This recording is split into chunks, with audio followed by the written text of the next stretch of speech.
이 시간 함께 묵상하실 하나님의 말씀은 시편 94편 8절에서 9절까지의 말씀입니다. 백성 중에 어리석은 자들아, 너희는 생각하라.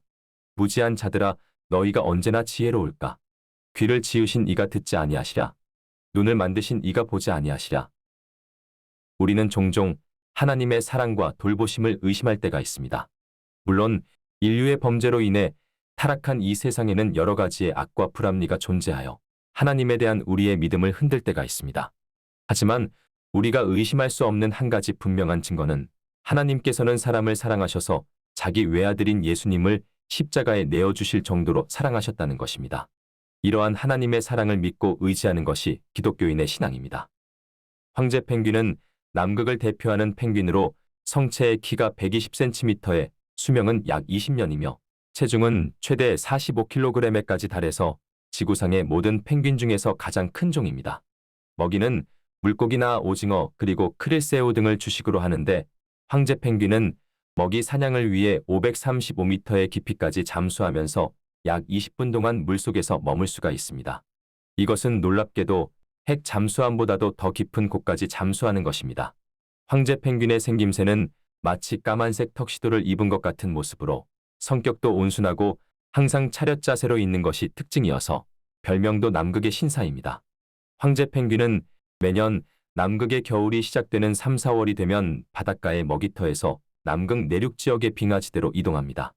이 여정은 50에서 120km에 달하며 이때 황제 펭귄은 걷거나 때로는 배로 눈 위를 미끄러져서 이동합니다.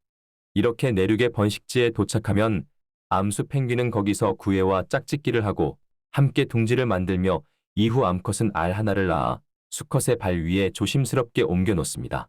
그러면 수컷은 재빨리 자신의 배에 있는 풍성한 깃털로 알을 덮어 보온시키며 암컷은 2달 동안 먹이를 먹기 위해 바다로 떠납니다.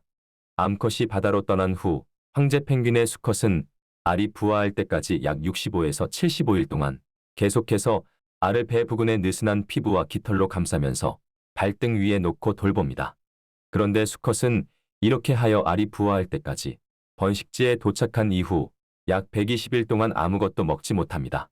그리고 이러한 상태에서 황제 펭귄의 수컷은 남극 겨울의 매서운 추위도 극복해야 하는데 이때 펭귄 번식지의 기온은 영하 50도에 달하고 풍속은 시속 200km에 이르기도 합니다.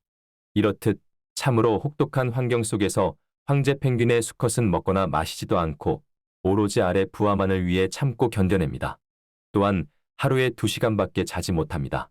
그러다 보니 수컷은 서식지에서 번식지까지의 여행, 구애, 부화 기간을 포함한 4개월 동안 아무것도 먹거나 마시지 못해 전체 체중이 43kg에서 20kg나 줄어든 23kg 정도가 됩니다. 이는 말 그대로 새끼를 위해 목숨을 건 헌신을 하는 것입니다. 이처럼 황제 펭귄은 다른 어떤 동물보다도 새끼를 향한 강렬한 사랑과 인내심을 보여주는데 이처럼 한낱 미물인 동물도 자기 새끼를 향한 사랑이 눈물겹다면 우리를 향하신 하나님의 사랑은 얼마나 큰지를 상상해 볼 수가 있습니다. 하나님의 사랑과 돌보심에 대해 성경은 말하기를 이사야서 49장 15절에서 16절 말씀. 여인이 어찌 그 젖 먹는 자식을 잊겠으며 자기 태에서 난 아들을 긍휼히 여기지 않겠느냐. 그들은 혹시 잊을지라도 나는 너를 잊지 아니할 것이라. 내가 너를 내 손바닥에 새겼고 너의 성벽이 항상 내 앞에 있나니. 라고 하였습니다. 이처럼 우리를 향해 간절하신 하나님의 사랑을 우리는 절대 의심해서는 안 됩니다.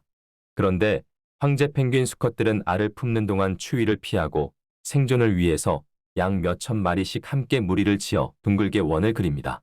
그리고 이렇게 2달 정도를 기다리다 보면 먹이를 먹은 암컷이 돌아오는데 놀랍게도 이때 암컷은 그 수천 마리의 무리 중에서 용케도 자기 남편을 확인하고 골라낼 수가 있습니다. 황제 펭귄들은 발성과 시각적 구분, 냄새의 조합을 통해 서로를 알아봅니다. 사실 사람이 보기에는 다 똑같은 모습과 소리를 가지고 있지만 황제 펭귄의 암컷과 수컷은 소리와 냄새만으로도 수천 마리 중에서 정확하게 자기의 배우자를 확인하는 것입니다. 그렇다면 우리의 기도는 어떨까요? 2023년 현재 전 세계 인구는 80억 4,500만 명으로 추정됩니다. 그렇게 많은 사람 중에서 하나님은 나를 아시고 나의 기도를 들으시며 내게 응답하실 수 있을까요? 오늘 본문 말씀에는 귀를 지으신 자가 듣지 아니하시랴. 눈을 만드신 자가 보지 아니하시랴 라고 했습니다. 하나님은 우리의 기도를 항상 들으시고 믿음대로 응답해 주시는 분이십니다. 영국의 부흥사였던 스미스 위글스워스 목사는 믿음의 기도에는 하나님께서 100만 명의 사람을 지나쳐서 당신에게로 오게 하는 그 무엇인가가 있습니다. 라고 하였습니다. 남극 대륙에 사는 황제 펭귄의 암컷과 수컷은 수천 마리의 똑같이 생긴 펭귄 무리 속에서 정확히 자기 아내와 남편, 자기 새끼를 찾아냅니다. 미련한 짐승, 펭귄도 그러할진데 하물며 온 우주와 천하 만물을 지으신 하나님께서 자기에게 기도하는 사람과 그렇지 않은 사람을 혼동하시겠습니까? 약속된 말씀을 의지하여 믿음으로 기도하고 선포할 때 하나님께서는 80억 명의 사람 가운데서 기도한 사람 바로 당신을 찾아오시고 약속하신 축복을 이루어 주십니다. 낙심하지 마십시오. 빌리 그레이엄 목사님은 천국에는 기도를 중도에 포기하여 배달되지 않은 기도의 응답들이 산처럼 쌓여 있다고 했습니다. 인내로 기도의 열매를 얻으십시오. 오늘도 믿음 가운데 신실하신 하나님의 사랑을 경험하며 천국 복음을 전파하시는 성도 되시기를 주님의 이름으로 축원드립니다.